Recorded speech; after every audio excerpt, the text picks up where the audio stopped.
السلام عليكم. اليوم غنحضر معكم اسرع كاب كيك تقدروا توجدوه. كيطيب البنات تقريبا في 10 ديال الدقائق هكاك في الفران، وكيجيو خفاف وهشاش، واهم حاجه انهم لذاذ. دوزوا معايا المقادير وطريقه التحضير.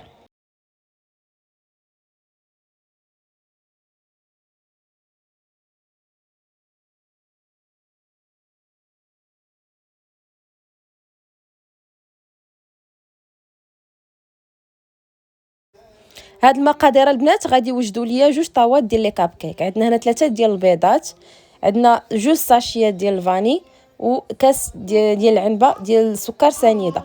غنضربوه في الضراب مزيان حتى يبان لينا الخليط ضاعف ولا اللون ديالو ابيض. عاد باش غنضيفوا الزيت ودانون. هنا غنبقاو نضربوا مزيان حتى يبان لنا الخليط ولا فحال هكا. غنضيفوا كاس عامر ديال العنبه ديال الزيت ودانون ديال الفاني.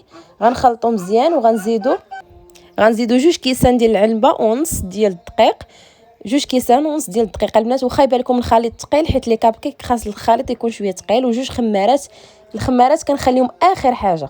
واهم سر في هاد لي كاب كيك هو عصير حامضه كبيره ولا 2 حامضات صغار في الاخر، وغديروا لي بيبيت شوكولا في الاخر حتى هما صافي. وغادي نكون هنا الفران البنات مسخناه مزيان من الفوق ومن التحت على 180 درجه.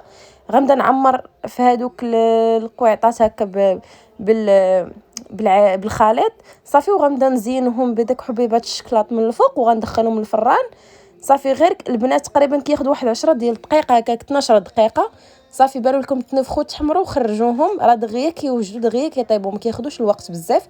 وهذا هو الشكل النهائي ديالهم، راه كيجيو خفاف. واهم حاجه البنات لذاذ مع داك الحامض ودانون ديال الفاني، كيجيو واحد الريحه واحد اللذاذه فيهم خطيره، خاصكم تجربوهم.